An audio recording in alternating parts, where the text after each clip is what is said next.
বিসমিল্লাহির রহমান রহিম। প্রিয় সপ্তম শ্রেণীর শিক্ষার্থীরা, আমি মোহাম্মদ শহীদুল ইসলাম। এই কোভিড 19 মহামারীতে মহাবিপদ সংকটের সময় মহান স্রষ্টার কাছে সকলের সুস্বাস্থ্য কামনা করে অনলাইন ক্লাস চালু করার জন্য বাংলাদেশ ব্যাংক স্কুলের কর্তৃপক্ষকে অভিনন্দন জানিয়ে আমরা আজকের ক্লাস শুরু করছি।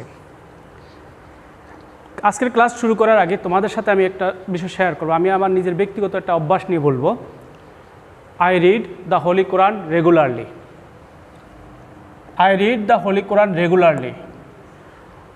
আমি নিয়মিত পবিত্র কোরআন পড়ি। আমি কি করছি, আমার একটা অভ্যাস তোমাদের কাছে প্রকাশ করছি। এই যে আমি অভ্যাসটা প্রকাশ করছি, পরিপূর্ণ অভ্যাস প্রকাশ করছি, এইটাই হলো সেন্টেন্স। এটা কি? এটাই হলো সেন্টেন্স। আজকে আমরা এই সেন্টেন্স নিয়ে আলোচনা করব। সেন্টেন্স কি, কিভাবে গঠন করতে হয়, কিভাবে এটা প্রয়োগ করতে হয়। সবার আগে আমরা সংজ্ঞাটা জেনে নিই। যে সকল শব্দ সমষ্টি পরিপূর্ণ অর্থ প্রকাশ করতে পারে তাকে সেন্টেন্স বলে, সেন্টেন্স বা বাক্য বলে।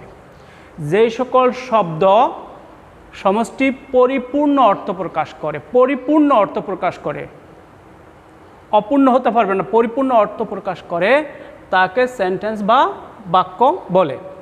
আমরা দেখি এখানে দুইটা সেন্টেন্স দেখতেছি। একটা, হি গোজ টু স্কুল রেগুলারলি, সে নিয়মিত স্কুলে যায়।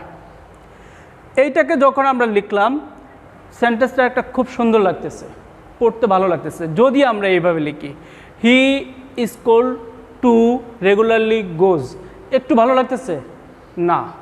যেহেতু ভালো লাগতেছে না, তাহলে বুঝতে হবে যে সেন্টেন্স পরিপূর্ণ অর্থ প্রকাশ করে তাই সেন্টেন্স হবে, নতুবা সেন্টেন্স হবে না। এখানে দেখো, হি রাইটস আ লেটার, সে একটা চিঠি লেখে। এখানে যদি লিখি হি লেটার, তাহলে কোনো সেন্টেন্স হবে না, কেননা এইটা পরিপূর্ণ অর্থ প্রকাশ করছে। এই লেখাটা, এই দুইটা ওয়ার্ড, সে কিন্তু ওয়ার্ড ঠিক আছে, ওয়ার্ড ক্ষেত্রে ভুল নেই, সেন্টেন্সের ক্ষেত্রে ভুল আছে, যেহেতু পরিপূর্ণ অর্থ প্রকাশ করতে পারে নাই। তাহলে আমরা সেন্টেন্স সম্পর্কে শিখলাম যে সেন্টেন্স পরিপূর্ণ অর্থ প্রকাশ করে তাকেই সেন্টেন্স বলে। ফরমেশন অফ সেন্টেন্স আমরা শিখব। ফরমেশন অফ সেন্টেন্সটা কি? সেন্টেন্সটা দুইভাবে ফরমেশন করে। মানে গঠন, মানে ফরমেশন দুইভাবে আমরা গঠন করতে পারি। Single worded, multi worded. Single worded মানে একটা ওয়ার্ড দিয়ে আমরা সেন্টেন্স বানিয়ে বলতে পারি, yes, no, come, go, stop. এগুলি আমরা ফেসবুক বিভিন্ন জায়গায় ডায়লগ ক্ষেত্রে শর্ট করে বলি। কিন্তু মাল্টি ওয়ার্ডেড যে সেন্টেন্সটা আছে, হি ইটস রাইটস, এটা মাল্টি ওয়ার্ডেড। এটা লেখার ক্ষেত্রে সবই গুরুত্বপূর্ণ। এটা আজকে আমরা এটা নিয়ে আলোচনা করব, মাল্টি ওয়ার্ডেড যেটা আছে। আমরা একটু দেখতেছি কিভাবে মাল্টি ওয়ার্ডেড সেন্টেন্স তৈরি করা হয়। আমরা এখন শিখব একটা সেন্টেন্স করতে হলে কি কি উপাদানের প্রয়োজন হয়, কি কি উপাদান দরকার হয়, আমরা কিভাবে কোন কোন উপাদান দিয়ে একটা সেন্টেন্স তৈরি করতে পারি। সাবজেক্ট দরকার হবে, ভার্ব দরকার হবে, অবজেক্ট দরকার হবে, অ্যাডজেক্টিভ দরকার হবে, অ্যাডভার্ব দরকার হবে। এই পাঁচটা উপাদান আমাদের একটা সেন্টেন্স তৈরি করতে, এই পাঁচটা উপাদান দরকার হবে। যেমন সাবজেক্টের কাজ কি? সেন্টেন্স এ কে করে প্রশ্ন করলে সাবজেক্ট জানা যাবে। আমরা যখন সেন্টেন্সকে কে করে প্রশ্ন করি তখন সাবজেক্ট জানা যাবে। তখন মনে রাখবে সাবজেক্ট সবসময় প্রথমে বসে। এটা কি? সাবজেক্ট। এটা হলো subject. He works hard to prosper in life, সে জীবনে উন্নতি করার জন্য কঠোর পরিশ্রম করে। কে কঠোর পরিশ্রম করে? এখানে we work hard to prosper in life. এখানে উইটা সাবজেক্ট, এখানে উইটা কি? সাবজেক্ট। তাহলে আমরা জানলাম সাবজেক্ট প্রথমে বসে। Next, verb. কি করে, এটি দিয়ে যদি সেন্টেন্সে প্রশ্ন করা হলে যা পাওয়া যায় তা ভার্ব। কি করে, দেখো দে প্লে ফুটবল, এখানে এইটা ভার্ব। তারা ফুটবল খেলে, কি খেলে, কি করে, ফুটবল খেলে, কি খেলে, ফুটবল খেলে, এইটা ভার্ব। তাহলে আমরা জানলাম সাবজেক্টের পরেই ভার্ব বসে। সাবজেক্টের পরপরই কার অবস্থান, ভার্বের অবস্থান। সাবজেক্টের পরেই ভার্ব বসে। অবজেক্ট, কর্তা কি নিয়ে কাজটি করে প্রকাশ করলে অবজেক্ট জানা যাবে। উই রিড আওয়ার বুক, আমরা কি পড়ি, আওয়ার বুক আমাদের বই। তাহলে বোঝা গেল কি সাবজেক্ট বসলো প্রথম, ভার্ব বসলো সাবজেক্টের পরে, অবজেক্ট বসে ভার্বের পরে। অবজেক্ট বসে কার পরে, ভার্বের পরে। সাবজেক্ট প্রথমে বসে, ভার্ব সাবজেক্টের পরে বসে, অবজেক্ট ভার্বের পরে বসে। নেক্সট, অ্যাডজেক্টিভ, ব্যক্তি বা বস্তুর দোষ গুণ জানার জন্য প্রশ্ন করলে যে উত্তর পাওয়া যায় তা অ্যাডজেক্টিভ। কেমন, কি ধরনের, মানে দোষ বা গুণ জানার জন্য প্রশ্ন করলে যে উত্তর পাওয়া সেটাই adjective. He is a good student, এখানে এ গুড, এই যে গুড ভালো, এটা হলো অ্যাডজেক্টিভ। অ্যাডভার্ব, কাজটি কেমনভাবে করে, কেমনভাবে সম্পন্ন হয়েছে প্রকাশ করলে যে উত্তরটি পাওয়া যায় তা অ্যাডভার্ব। হি ওয়ার্কস স্লোলি, এখানে এটা অ্যাডভার্ব। He works slowly. আমরা তাহলে আজকে শিখলাম কি, একটা সেন্টেন্স করতে হলে এই 5টা এলিমেন্ট সবচেয়ে গুরুত্বপূর্ণ। এই 5টা এলিমেন্টকে যখন আমরা প্রয়োগ করতে পারবো, ব্যবহার করতে পারবো, তখন একটা সেন্টেন্স সুন্দর হবে এবং সেন্টেন্স কোনটার পরে কোনটা হবে সেটাও ফলো করতে হবে। সাবজেক্ট বসে আগে, ভার্ব বসে সাবজেক্টের পরে, আবার অবজেক্ট বসে ভার্বের পরে, তারপরে অ্যাডজেক্টিভ বসে কোনো নাউনের পূর্বে, অ্যাডভার্ব বসতে পারে প্রথমে বসে, শেষে যে কোনো জায়গায় অ্যাডভার্ব বসতে পারে। তাহলে তোমরা তো ভালো করে বুঝছো এটা। আমরা তাহলে নেক্সট যে অংশটা সেটা আমরা দেখতেছি এখন।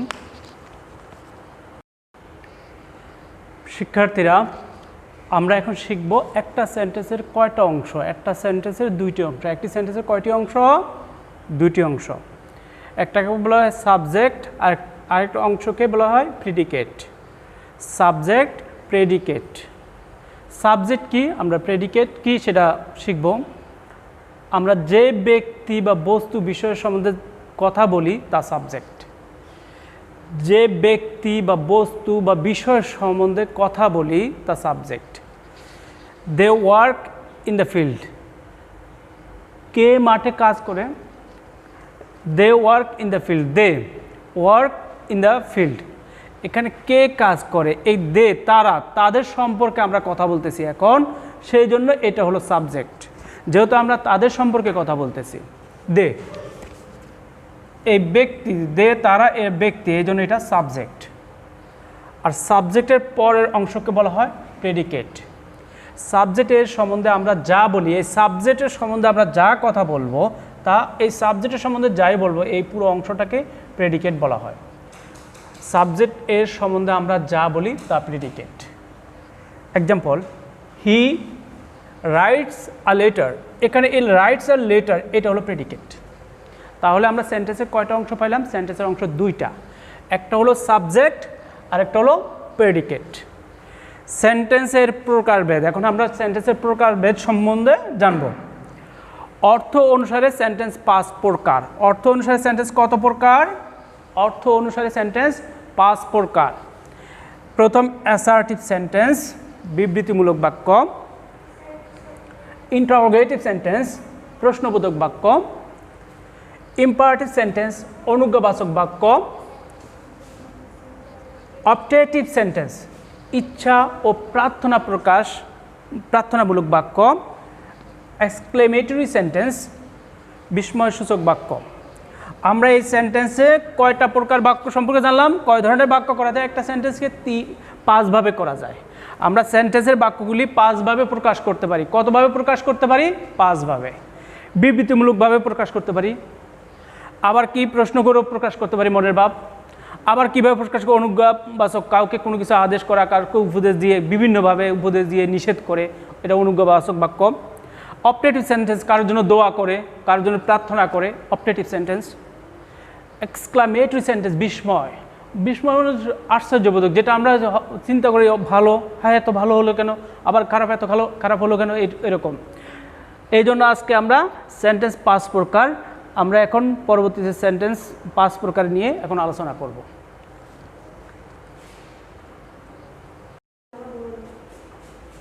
ওকে, অ্যাসার্টিভ সেন্টেন্স, যে সেন্টেন্স দ্বারা কোনো বিবৃতি প্রদান করা হয় তাকে অ্যাসার্টিভ সেন্টেন্স বলে। যে সেন্টেন্স দ্বারা কোনো বিবৃতি প্রদান করে তাকে অ্যাসার্টিভ সেন্টেন্স বলে। রিনা ইজ এ গুড গার্ল, এটা অ্যাসার্টিভ সেন্টেন্স, এটা দ্বারা জাস্ট বিবৃতি করা হয়েছে, স্টেটমেন্ট, কোনো কিছু বলা হয়েছিল, কারো সম্পর্কে তথ্য প্রদান করা হয়েছিল, এটাকে অ্যাসার্টিভ সেন্টেন্স বলে। The man works hard to shine in life, এটা অ্যাসার্টিভ সেন্টেন্স, লোকটা কঠোর পরিশ্রম করে জীবনের উন্নতি করার জন্য, উজ্জ্বল হওয়ার জন্য, উন্নতি করার জন্য। অ্যাসার্টিভ সেন্টেন্সকে 2 ভাবে আমরা প্রকাশ করতে পারি, একটা অ্যাফার্মেটিভভাবে আর একটা নেগেটিভভাবে। He is a good student, he is not a good student, সে একজন ভালো ছাত্র, সে একজন ভালো ছাত্র নয়। হি রিডস আ বুক, সে বই পড়ে। He does not read a book, সে একটা বই পড়ে না, সে বই পড়ে না। ইন্টারোগেটিভ সেন্টেন্স, যে সেন্টেন্স দ্বারা কোনো প্রশ্ন করা হয় অথবা জানতে চাওয়া হয়, প্রশ্ন করা হবে, কাউকে কোনো প্রশ্ন করা হবে, কারো কাছ থেকে কোনো তথ্য জানতে চাওয়া হবে, তাকে ইন্টারোগেটিভ সেন্টেন্স বলে। What are you doing, when will you come. দেখো এখানে হোয়াট আর ইউ ডুইং, তুমি কি করতেছ। হোয়েন উইল ইউ কাম, তুমি কখন আসবে। এই ইন্টারোগেটিভ সেন্টেন্সটাও অ্যাফার্মেটিভ এবং নেগেটিভ করা যায়। যেমন হোয়াট আর ইউ ডুইং, এটা এখানে আরের সাথে নট দিলেই তোমার নেগেটিভ হয়ে যাবে। আবার এখানে দেখো হোয়েন উইল ইউ কাম, এখানে উইলের সাথে নট দিলেই নেগেটিভ হয়ে যাবে। তাহলে আমরা আজকে অ্যাসার্টিভ এবং ইন্টারোগেটিভ সেন্টেন্স শিখছি। তোমাদের জন্য আজকের ক্লাসটা এখানেই শেষ, পরবর্তীতে বাকি অংশটুকু আমরা নেক্সট ক্লাসে শিখব। তোমরা সবাই সুস্থ থাকো, সুন্দর থাকো, এই প্রত্যাশা করে আমি আজকের ক্লাস শেষ করছি।